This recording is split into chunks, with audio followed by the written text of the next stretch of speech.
Hole 11, 360 feet, slightly uphill. You have a low ceiling here, and you have a tree directly in your path. This is one of those where there's gonna be a lot more wind than you can feel because we're protected by these big trees. I'm gonna try to throw on some hyzer to the right and have it slide up to the right of those trees, finish left by the basket hopefully.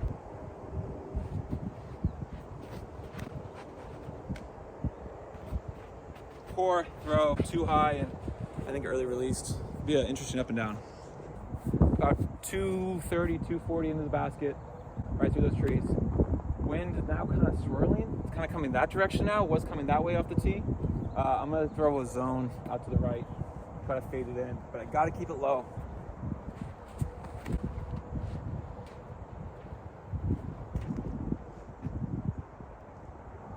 Good shot. Hole 12, par 3, 339 feet straight ahead. Significant headwind, crosswind going that direction. I'm going to try to throw something that's stable, my stable mid-range hole. It's a little more stable than numbers. It's going to hopefully turn up slightly, finish left. Keys for me though is keep it low.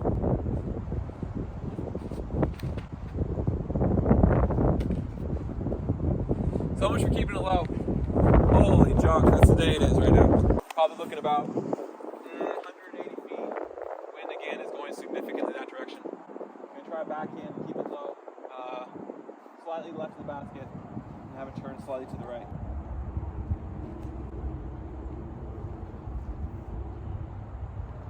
Not bad, turned over a little more than I was hoping. It just kept drifting right. I think probably that's partially because I put on a slight angle, and then with the heavy wind, it's just going to continue to carry right versus flattening out or fading back to the left.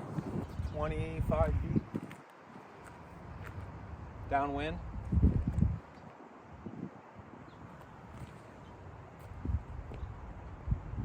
That was not downwind. Dude,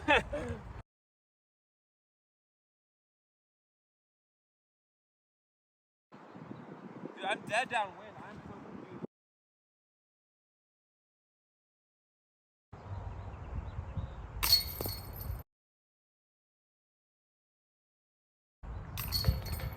Hole 13, 360 feet.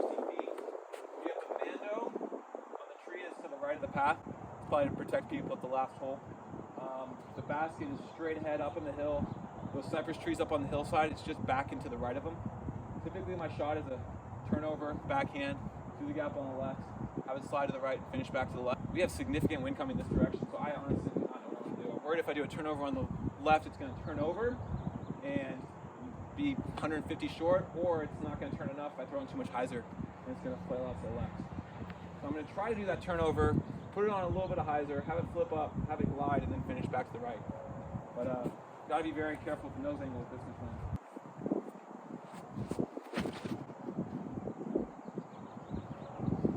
That is way left. That did not turn over like I thought it would. So that was the other risk, right? One is you turn it over if the wind catches it, or if the wind doesn't catch it enough, it doesn't turn over. So we'll see what I got. I can honestly say I've never been over here before. The nice thing though is there's no OB over here. The basket is just behind that cypress tree. It has a bush in front of it. Significant wind coming this way. I'm gonna throw it through the gap on the right. Hopefully have it fade softly just to the back side of that trunk.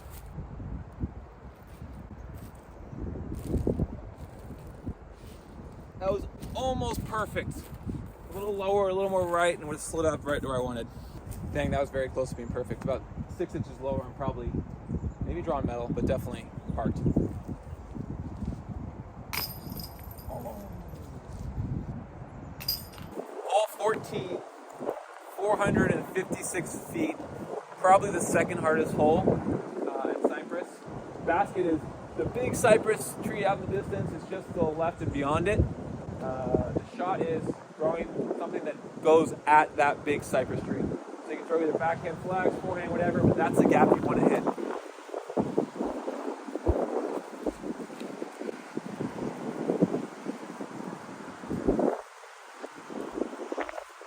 That was pretty good actually, just a little high. Should aim a little more right.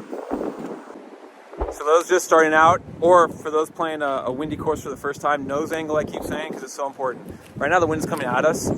If this disc gets up a little bit, it just automatically lifts it pushes it back. So anywhere the wind hits the bottom of the plate, it's gonna push it. Hold it, hold it. Heading right back into the wind. Gonna try to keep that nose down. I'm gonna give it a go though, because at this point, why not? Hole 15, 237 feet. Looks like an easy hole. You know, you see it directly there, maybe 20, 30 feet past the cypress trees. It is on a peninsula though, where it's probably 5 to 8 feet behind the basket is out of bounds. So you definitely gotta be accurate, and out of bounds comes back next to the trees if you go left or right.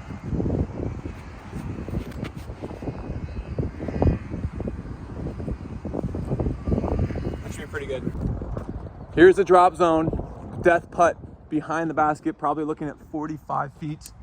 And then you can see the out of bounds line on the ground. Right there, up, all the cement. Boom, all the way back down there.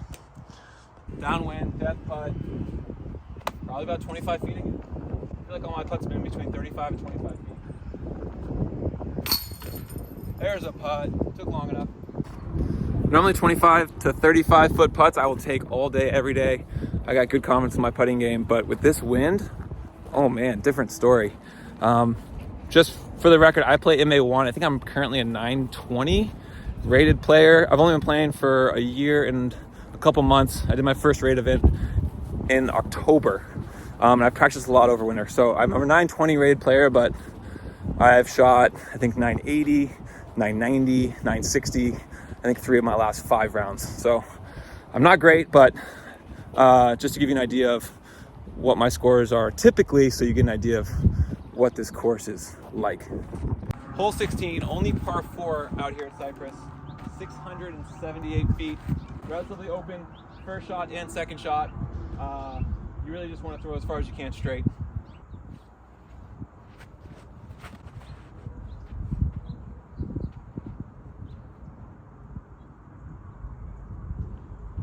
That's a pretty good throw. I think the wind is actually going a little bit that way because that drifted to the right before it flexed back. So finally I have something to celebrate. Well, 1, the last putt, birdie, but then 2, I think that was my new PR drive that I can think of at least during an actual round. It was 430. So definitely pumped about that. Basket, straight ahead. You have the low ceiling low. You have a parking lot in front that's not OB. So I'm going to look to play something low to the right and skip it up in there. Should be about, I think it's about 260, 270 in there.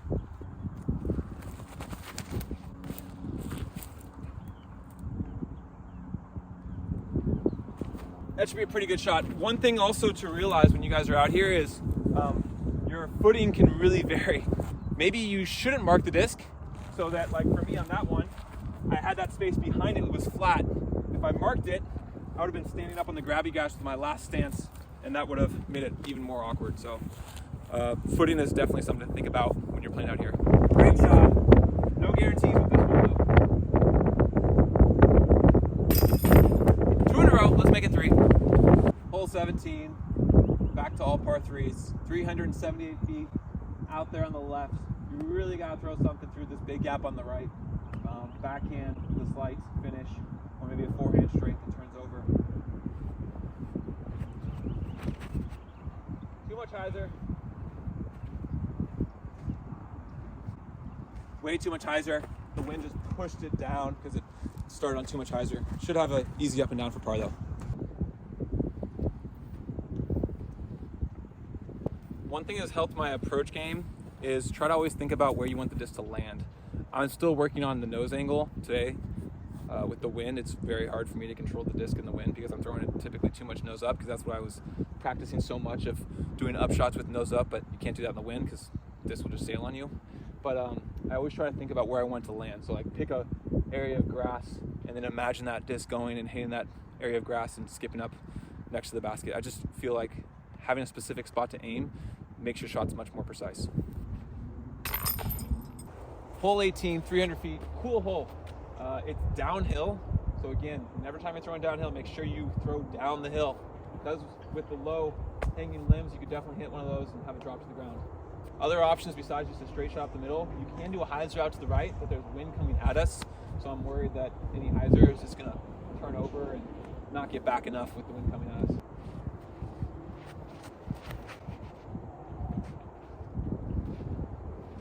Turned over a little bit more than I wanted, close to being a very good shot. This is one of those where the grabby grass got the best of me. If I went a little more left, I would have had a little bit more chance for it to run up next to the basket, but it pretty much sat right where it landed because of the grabby grass.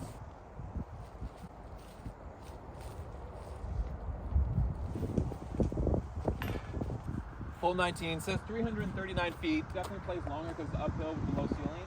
I've had success on a hyzer flip to get it up there to deal with the low ceiling. I'm going to try to throw something straight to the right that finishes left.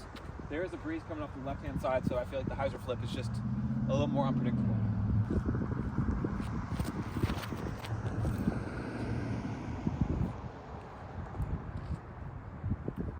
Yeah, there is grabby grass right in front of the basket. I forgot about that. That's part of the reason why that hyzer flip is so necessary, because they can track up there without a skip needed. Should have edge of circle 1 look. This is a lot of grabby grass I was talking about. I got lucky. I ended up carrying far enough, so I should only have about 15 feet left for bird. Probably more like 20 feet. Good tailwind. But honestly, I'm so confused with the wind, I'm just going to try to throw it hard, straight up the middle of it.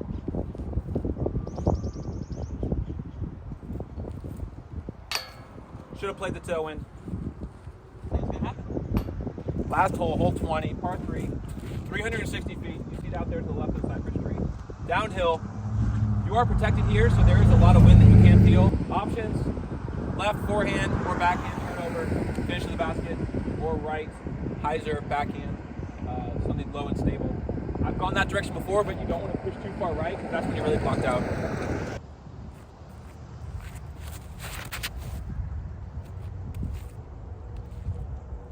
A little early release, and there's more wind than I thought there. I thought that was going to hold straighter for longer. Probably looking 120 feet, slide it up, right hand side, finish left of the basket. A lot of wind going this way. Don't want to throw it too high.